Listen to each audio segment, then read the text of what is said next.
ইসরায়েলকে ধূলিসাৎ করতে ইরানের নতুন মিশন শুরু। এবার খাইবার ফাত্তার মতো ভয়ঙ্কর মিসাইল ছুড়ল তেহরান। আয়রন ডোম ফাঁকি দিয়ে আঘাত হানবে তেল আবিবের লক্ষ্যবস্তুতে। প্রেসিডেন্ট ট্রাম্প ইরানের কাছে আনকন্ডিশনাল সারেন্ডার দাবি করেছেন। তিনি বলেছেন, কোনো ডিল নয়। ইরান প্রত্যাখ্যান করে বলেছে, এটা কবরে নিয়ে যাওয়ার স্বপ্ন। ইরান কখনো আত্মসমর্পণ করবে না। যুদ্ধ দীর্ঘায়িত হওয়ার আশঙ্কা বাড়ছে। গতকাল রাতে তেহরানে ইউএস ইসরায়েলি বিমান হামলায় 400 টার্গেট ধ্বংস। বিমানবন্দর সহ অবকাঠামো ক্ষতিগ্রস্ত। মৃত্যু ছাড়িয়েছে 1300। ইরানের গালফে মার্কিন ঘাঁটিতে হামলা অব্যাহত। কুয়েত, বাহরাইন, কাতার, সৌদি, ইউএ মিসাইল ড্রোন হামলায় আবারও ইরান।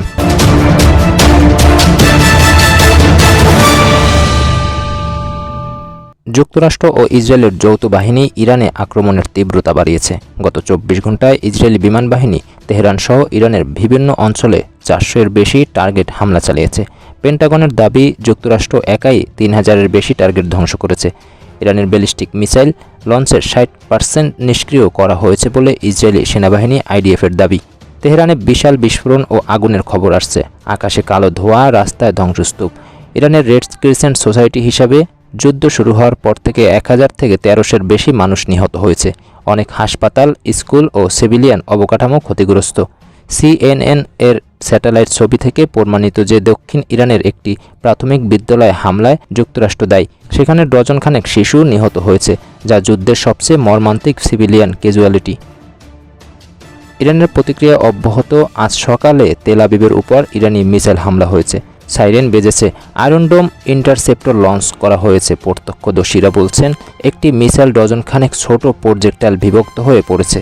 ইরান IRGC দাবি করেছে যে তারা খাইবার শোকান বা ফাত্তা 2 হাইপারসোনিক মিসাইল ব্যবহার করে আয়রন ডোম ফাঁকি দিয়েছে। তবে ইসরায়েলি সূত্র বলছে, বেশিরভাগ মিসাইল আটকানো হয়েছে, কিন্তু কিছু ক্ষয়ক্ষতিও হয়েছে। ইরান গালফের মার্কিন ঘাঁটি ও মিত্র দেশগুলোতে আবারও হামলা চালিয়েছে ইরান। সৌদি আরব, কুয়েত, কাতার, বাহরাইন, ইউএ মিসাইল ও ড্রোন হামলা অব্যাহত। কুয়েতের আলী আল সালেম এয়ারবেসে আগুন লেগেছে। প্রিন্স সুলতান এয়ারবেসে ব্যালিস্টিক মিসাইল আঘাত এনেছে। তেহরান দাবি করেছে যে উপকূলীয় অঞ্চলে মার্কিন জাহাজ বিধ্বস্ত হয়েছে, কিন্তু সৌদি ও মার্কিন সূত্র বলছে হতাহত সীমিত বা নেই। কুয়েতে ইরানি ড্রোন হামলায় 6 জন মার্কিন সেনা নিহত হয়েছে। এছাড়াও বাহরাইন হেডকোয়ার্টারে হামলা, কাতারের আল উদে বেসে মিসাইল, সৌদিতে ইউএস এম্বাসিতে ড্রোন হামলা চালিয়েছে ইরান। ইরানের প্রেসিডেন্ট মাসুদ পেজেশকিয়ান আজ প্রি রেকর্ডে এক ভাষণে প্রতিবেশী দেশগুলোর প্রতি ক্ষমা চেয়েছেন। তিনি বলেছেন, প্রতিবেশীদের উপর হামলা করা হবে না যদি না সেখান থেকে আক্রমণ আসে। কিন্তু ভাষণে কয়েক মিনিট পরই দোহায় বিস্ফোরণের খবর এসেছে। হামলা এখনও থামেনি। চীন ইরানের সঙ্গে রুদ্রদ্বার বৈঠক চালাচ্ছে হরমুজ প্রণালী দিয়ে তেল, গ্যাস, জাহাজের নিরাপদ চলাচল নিশ্চিত করতে। চীন মধ্যপ্রাচ্য থেকে 45% তেল আমদানি করে, তাই তারা ইরানকে চাপ দিচ্ছে প্রণালী বন্ধ না করতে। কয়েকটি জাহাজ চীনা মালিকানা দেখিয়ে পার হয়েছে। চীনের পররাষ্ট্র মন্ত্রণালয় বলেছে, সব পক্ষকে হরমুজে নিরাপদ নৌ চলাচল নিশ্চিত করতে হবে। তেলের দাম এখনও উচ্চ, কিন্তু এতে সাময়িক স্বস্তি এসেছে। রাশিয়া যুদ্ধের ফায়দা লুটছে। ক্রেমলিন বলছে, ইরান যুদ্ধের কারণে রাশিয়ার তেল, গ্যাস চাহিদা উল্লেখযোগ্যভাবে বেড়েছে। উচ্চ তেলের দাম 82 থেকে 83 ব্রেন্ট রাশিয়াকে ইউক্রেনের যুদ্ধের খরচ মেটাতে সাহায্য করছে। ইউএস সূত্র বলছে, রাশিয়া ইরানকে ইন্টেলিজেন্স দিচ্ছে, মার্কিন ট্রুপের লোকেশন শেয়ার করছে। ইসরায়েল ও যুক্তরাষ্ট্রের আগ্রাসনের জবাব বিভিন্ন আরব দেশের ভূখণ্ডে ইরানের হামলার ঘটনা নিয়ে আলোচনায় বসছে আরব লীগ। আগামীকাল রোববার জরুরি বৈঠক করবে সংস্থাটির পররাষ্ট্রমন্ত্রীরা। জানা গেছে, ভিডিও কনফারেন্সের মাধ্যমে এই বৈঠক অনুষ্ঠিত হবে। হোসাম জাকি বলেন, কুয়েত, সৌদি আরব, কাতার, ওমান, জর্ডান এবং মিশর এই জরুরি বৈঠকের আহ্বান জানিয়েছে। প্রসঙ্গত, ইরানের পরমাণু প্রকল্প নিয়ে গত 6 ফেব্রুয়ারি থেকে 27 ফেব্রুয়ারি পর্যন্ত 21 দিন ধরে সংলাপ চলে তেহরান ও ওয়াশিংটনের মধ্যে। 27 ফেব্রুয়ারি কোনো প্রকার সমঝোতা চুক্তি ছাড়াই শেষ হয় সেই সংলাপ। তার পরের দিন 28 ফেব্রুয়ারি ইরানে অপারেশন এপিক ফিউরি শুরু করে যুক্তরাষ্ট্রের সামরিক বাহিনী।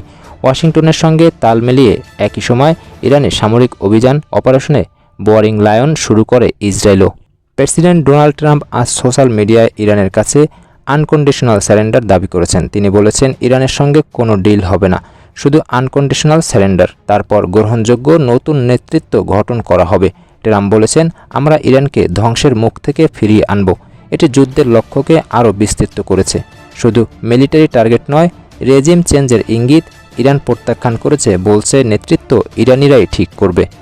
ইরানের প্রেসিডেন্ট মাসুদ পেজেশকিয়ান বলেছেন তার দেশ কখনো আত্মসমর্পণ করবে না। ইসরায়েলের সঙ্গে চলমান হামলা পাল্টা হামলার মধ্যেই শনিবার তিনি এ মন্তব্য করেন। রাষ্ট্রীয় টেলিভিশনে দেওয়া এক সাক্ষাৎকারে তিনি বলেন, আমাদের নিঃশর্ত আত্মসমর্পণের যে স্বপ্ন তারা দেখছে, সেই স্বপ্ন নিয়েই তাদের কবরে যেতে হবে। যুদ্ধ লেবাননেও ছড়িয়েছে। হিজবুল্লাহ ও ইসরায়েলি ফোর্সের মধ্যে গ্রাউন্ড ক্লাশ।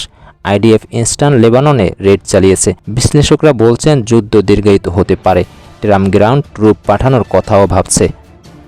এই যুদ্ধে এখন পর্যন্ত হাজার হাজার মৃত্যু, লাখ লাখ বাস্তুচ্যুত, তেলের দাম রেকর্ড উচ্চতায়, স্টক মার্কেটে পড়ছে ধস।